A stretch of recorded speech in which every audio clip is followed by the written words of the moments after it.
Now here we will be observing the equation for p-type delayed emission of fluorescence. So in that case, IPD, that is intensity of p-type fluorescence, p-type delayed emission of fluorescence, is directly proportional to the curve of intensity of absorption. So here the phi value, that is the quantum efficiency for p-type delayed emission of fluorescence, can be given by rate of emission to that of rate of absorption, and rate of emission is equals to IPD divided by IPD, and rate of absorption is IA. So here IPD is nothing but equals to IA square. So putting that value in this equation, phi PD is equal to IA square by IA. So IA square will get cancelled out with that IA, and you will get the equation only phi PD is equals to IA. This is the equation. That is, if you see about the normal fluorescence, then in that normal fluorescence is independent of intensity of the light absorbed. But when you are being saying about the p-type delayed emission of fluorescence, then in that case the efficiency or intensity of fluorescence in delayed emission is dependent on the intensity of absorption of light, or intensity of light absorbed. So what is p-type delayed emission of fluorescence? In p-type, the two molecules which are in triplet state, they get combined and form some intermediate, which is the species X. That X species gets decomposed into two species, which is one is in higher excited state and another is in ground state. The higher excited species will have a natural tendency to come back to the ground state, and so it will emit the radiation, and those emitted radiation will called as the fluorescent radiations, which are p-type. And in pyrene system, they have observed the excimer formation also.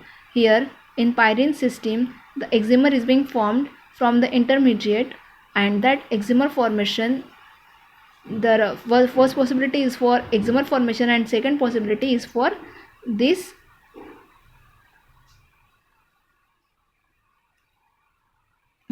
process, that is delayed emission.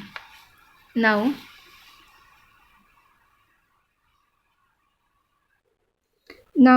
there are various possibilities. First, the molecule will be in S0 state. Then after absorption of some amount of light radiation, it will go to the higher excited state, which is the singlet excited state. So from that singlet excited state, it will come to the triplet state, and it will be dependent on the efficiency of the triplet formation. So in this case, the rate will be given by, the rate for this process will be equals to IA times phi t.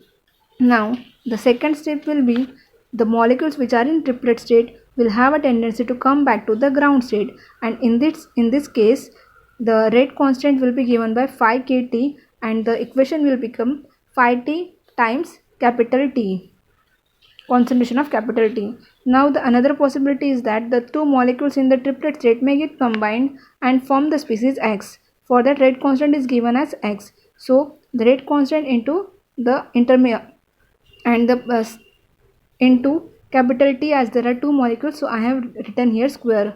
Just you can remember, in the same one I have taught you the things. अगर तुम्हारा product side में है तो तुम्हें plus value लेना है, और अगर रिएक्टेंट साइड में है तो तुम्हें माइनस वैल्यू लेना है. सो वो सब चीज़ें वहाँ से तुम लोगों ने ऑलरेडी सीख चुके हैं कि ये कैसे लिखना है करके सेम वन में. नाउ द एक्स स्पीसीज, अभी ये जो एक्स फॉर्म हो गया है वो क्या कर सकता है, वो प्रोडक्ट फॉर्म कर सकता है. सो प्रोडक्ट फॉर्म कर रहा है तो उसके लिए द के फॉर के आर टाइम्स एक्स, या फिर उसके पास पॉसिबिलिटी है कि जो एक्स है वो डिसोसिएट होगा और वो S1 प्लस S0 बनाएगा, तो उसके लिए लिखा है के s times concentration of X.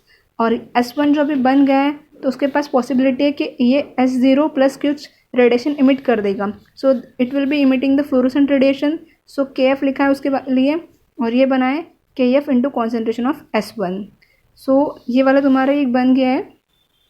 सो जैसे लास्ट टाइम हम लोग रिएक्शन लिखते थे, decomposition of ozone, decomposition of acetaldehyde, वहाँ पे हम लोगों ने ये सब चीज़ें पढ़ी हुई है कैसे करना है कर. अभी अगर तुम्हें rate of formation of x देना है तो तुम क्या करोगे, तीन स्टेप्स यहाँ पे देखोगे. एक है फॉर्मेशन ऑफ एक्स, फिर यहाँ पे डिकम्पोजिशन ऑफ एक्स है, यहाँ पे वापस से डिकम्पोजिशन ऑफ एक्स है. सो यहाँ पे जो फॉर्मेशन ऑफ एक्स है, सो इसके लिए हम प्रोसेस क्या लिखेंगे, DDT of x is equals to KT concentration of T bracket square, फिर फिर है तुम्हारे पास सेकंड स्टेप है कि जो तुम्हारा एक्स है वो डिकम्पोज हो रहा है, तो उसके लिए तुम लिखोगे माइनस के आर टाइम्स एक्स। वापस से तुम्हारे पास एक्स डिकम्पोज हो रहा है तो minus k s times x. सो उसके लिए मैंने यहाँ पे इक्वेशन बनाया है, that is dt of x is equals to half k x t square minus k x times k r times x minus k s times x. So यहाँ पे अगर एक्स क्या मैं कॉमन आउट कर दूंगी तो मेरे पास इक्वेशन क्या बचेगा, ये half k x bracket T square जैसे क्या वैसे है, यहाँ पे मैंने हाफ, ये हाफ रहेगा, half k x times t square minus x common out कर दिया तो तुम्हारे पास ब्रैकेट में बचा k r plus k s. So यहाँ से तुम्हारे पास इक्वेशन आता है d of x is equal to half k x into t square divided by k s plus k r. अभी बुक में यहाँ पे के एस ऑलरेडी इंक्लूड किया हुआ है, तो वो तुम लोग थोड़ा एक बार ट्राई करके देखना उन्होंने कैसा किया होगा। अभी मुझे इतना समझ में नहीं आया वो उन्होंने कैसे ऐड किया है करके, तो तुम भी खुद से ट्राई करो कैसे आया होगा।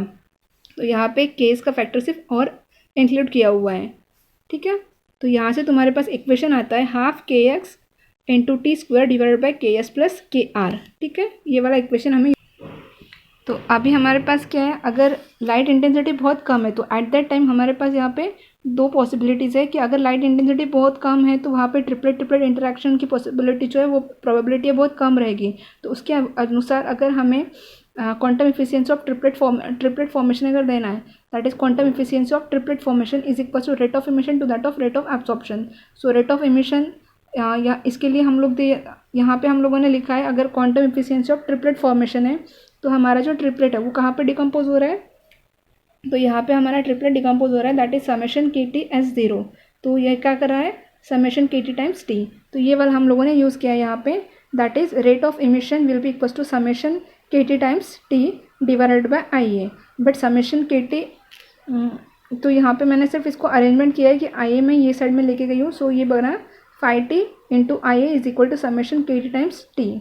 अभी यहाँ पे k t is nothing is related to with that of the life time. So ये जो होता है it is the reciprocal of life time of the triplet state. So वो वैल्यू अगर हम प्लेस करते हैं यहाँ पे तो हमारा इक्वेशन बनता है phi t into I A is equal to 1/2t times capital t, concentration of capital t. So यहाँ पे हमारा इक्वेशन क्या आया है, that is phi t into I A is equal to 1/2t into concentration of t bracket square, ठीक है। It is occurring at low light intensity जहाँ पे ट्रिपलेट इंटरेक्शन जो प्रोबेबिलिटी है बहुत कम है than that of the first order decay. So उसके बाद हम लोगों ने ऑलरेडी इक्वेशन निकाला है for the rate of formation of x.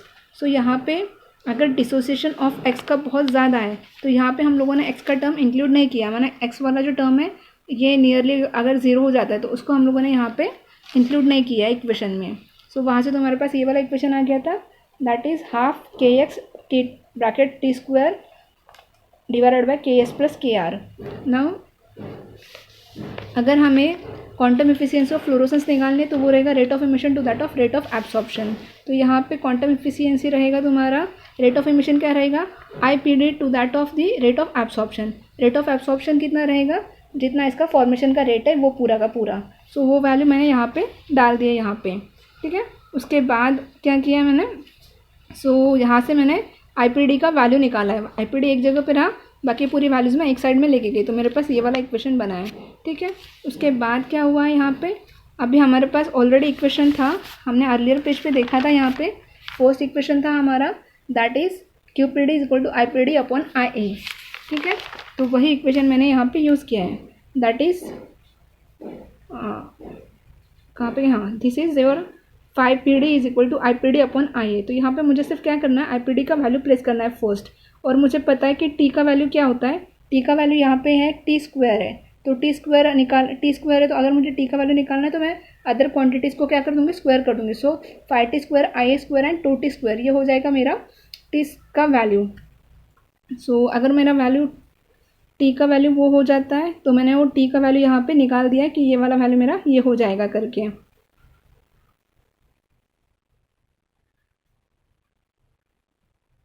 ठीक है।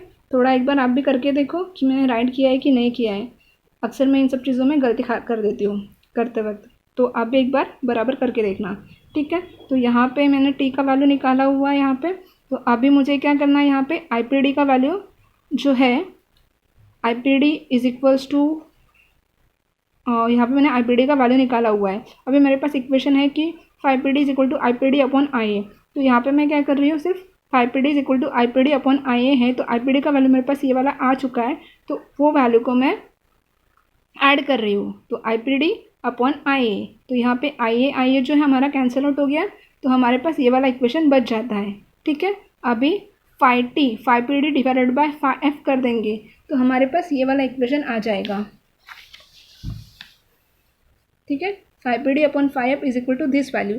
अभी ये सब कांस्टेंट फैक्टर्स है, it depends upon the probability also. So वहाँ पे लिखा है, now after including the probability P for the reaction per counter, after including the probability P for reaction per counter, तो आपके पास ये जो रहेगा कांस्टेंट वैल्यू, उसको प्रोबेबिलिटी से मैंने मल्टीप्लाई कर दिया और k टाइम्स डिफरेंस कर दिया है। तो यहाँ पे हमारे पास सिंप्लीफाइड वे में ऊपर का जो एक्सप्रेशन है वो सिंप्लीफाइड वे में इस वे से हम लोग लिख सकते हैं, जहाँ से हमें पता चलता है कि life time of the triplet state. तो ये वाला जो इक्वेशन है ये हमें डिटरमाइन कराएगा कि ट्रिपलेट स्टेट की लाइफ टाइम कितना है करके। So intensity of P type delayed fluorescence जो होता है, it decay exponentially with life time to that of the half of that of phosphorescence. So उसके लिए हम लोग लिखते हैं that is the lifetime for delayed fluorescence of p type is equals to 2t, that is the triplet state lifetime to that of 2, or half of that of the triplet state lifetime for the phosphorescence process, or intensity of p type delayed fluorescence decrease with viscosity and is very low in rigid solution. So this is all. Thank you. I hope you understand it. आपको समझ में आया होगा। Thank you.